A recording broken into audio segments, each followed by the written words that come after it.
Thrissur Chalakudy പോട്ടയിലെ bank കവർച്ചയിൽ അന്വേഷണം തദ്ദേശീയരിലേക്ക്. മോഷണം നടത്തിയത് മലയാളി തന്നെയെന്ന നിഗമനത്തിലാണ് പോലീസ്.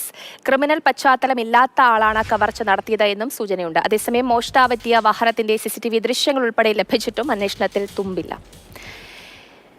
വിവരങ്ങളുമായി MS ലിഷോയ് ചേരുന്നുണ്ട്. ലിഷോയ്, ഈ കവർച്ച നടത്തിയതിനു ശേഷം ഇപ്പോൾ ദിവസങ്ങൾ പിന്നിടുന്നു. ഇപ്പോഴും പ്രതിയെ പിടികൂടാൻ സാധിച്ചിട്ടില്ല. പോലീസിന്റെ നീക്കങ്ങൾ എങ്ങനെയാണ്? എപ്പോഴാണ് ഈ പ്രതിയിലേക്ക് എത്തിച്ചേരുക?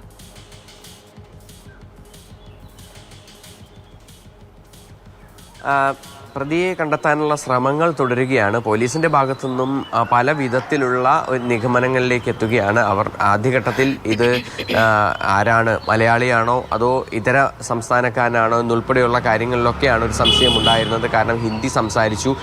എന്തായാലും നിലവിൽ പോലീസ് ഒരു നിഗമനത്തിലേക്ക് എത്തിയിരിക്കുകയാണ്. തദ്ദേശീയരിലേക്ക് അന്വേഷണം വ്യാപിപ്പിച്ചിരിക്കുകയാണ്. കാരണം അധികം ദൂരെയല്ലാത്ത ഒരാൾ തന്നെ ആയിരിക്കാം ഈ ഒരു കൃത്യം നടത്തിയതെന്നുള്ള ഒരു നിഗമനമാണ് പോലീസിനെ സംബന്ധിച്ചിടത്തോളം ഉള്ളത്. കൂടാതെ ഇയാൾക്ക് അധികം ക്രിമിനൽ പശ്ചാത്തലം ഒരുപക്ഷെ ഉണ്ടാകാനിടയില്ല എന്നുള്ളൊരു നിഗമനവും പോലീസിനുണ്ട്. എന്തായാലും ആ കാര്യങ്ങളൊക്കെ തന്നെ കോർത്തിണക്കിക്കൊണ്ടുള്ള അന്വേഷണമാണ് പുരോഗമിക്കുന്നത്. പക്ഷേ വാഹനം ഇതുവരേക്കും കണ്ടെത്താൻ സാധിച്ചിട്ടില്ല എന്നാണ് പോലീസ് ഉദ്യോഗസ്ഥർ പറയുന്നത്. അല്പസമയം മുമ്പ് വരെ നമ്മൾ സംസാരിച്ച പോലീസ് ഉദ്യോഗസ്ഥർ പറയുന്നത് ഈ പ്രതിയിലേക്ക് എത്തും, പക്ഷേ അതിന് കുറച്ച് സമയമെടുക്കും എന്നുള്ള കാര്യം തന്നെയാണ്. കാരണം അതുമായി ബന്ധപ്പെട്ട ഒരുപാട് കാര്യങ്ങൾ പരിശോധിക്കാനുണ്ട്. CCTV ദൃശ്യങ്ങളിലൊക്കെ പരിശോധിച്ചെങ്കിൽ പോലും പ്രതിയുടെ വാഹനത്തെക്കുറിച്ചോ അല്ലെങ്കിൽ ഇയാൾ ആരാണെന്നുള്ളതിനെ കുറിച്ച് കൃത്യമായ ഒരു സൂചന പോലീസിന് ലഭിച്ചിട്ടില്ല.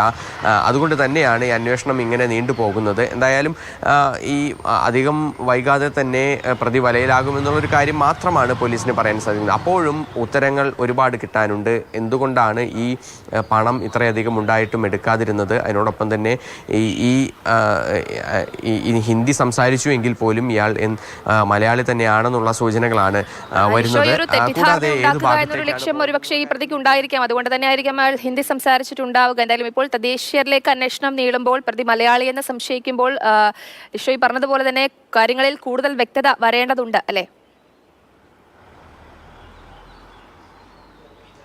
തീർച്ചയായും കാര്യങ്ങളിൽ കൂടുതൽ വ്യക്തത വരേണ്ടതുണ്ട്. പക്ഷേ ഇപ്പോഴും ഈ പറഞ്ഞതുപോലെ തന്നെ ഏത് ദിശയിലേക്കാണ് പോയതെന്നുള്ള കാര്യത്തിൽ ആദ്യം അങ്കമാലിയിലേക്ക് പോയി, പിന്നീട് ഈ തൃശ്ശൂർ ഭാഗത്തേക്ക് പോയി, അങ്ങനെ പലവിധ തരത്തിലുള്ള പല ഏരിയകൾ തിരിച്ചുള്ള അന്വേഷണമാണ് പരമാവധി നടക്കുന്നത്. ഇതിൽ തന്നെ ഈ പല സംഘങ്ങളായി തിരിഞ്ഞ് പോലീസ് ഇതിനോടകം തന്നെ അന്വേഷണം ആരംഭിച്ചിട്ടുണ്ട്. പ്രത്യേക അന്വേഷണ സംഘം രൂപീകരിച്ച് ബാങ്ക് ഉദ്യോഗസ്ഥരുടെ മൊഴി ഇന്നലെ വീണ്ടും രേഖപ്പെടുത്തി അവരിൽ നിന്ന് എന്തെങ്കിലും കൂടുതൽ സൂചനകൾ ലഭിക്കുമോ എന്നുള്ള കാര്യങ്ങളൊക്കെ തന്നെ ആണ് ഈ സംഘം പ്രധാനമായും, പോലീസ് സംഘം, അന്വേഷണ സംഘം പ്രധാനമായും നോക്കിയത്. പക്ഷേ അവരിൽ നിന്നും പ്രതിയിലേക്ക് എത്താവുന്ന തരത്തിലുള്ള വൈറ്റലായ ഒരു എവിഡൻസ് അല്ലെങ്കിൽ അത്തരത്തിൽ ഏറ്റവും പ്രധാനപ്പെട്ട ഒരു ക്ലൂ ലഭിച്ചില്ല എന്നുള്ളത് തന്നെയാണ് ഇപ്പോഴും നമുക്ക് മനസ്സിലാക്കാൻ സാധിക്കുന്നത്. ഇപ്പോഴും പ്രതി കാണാമറയത്ത് തന്നെയാണ്.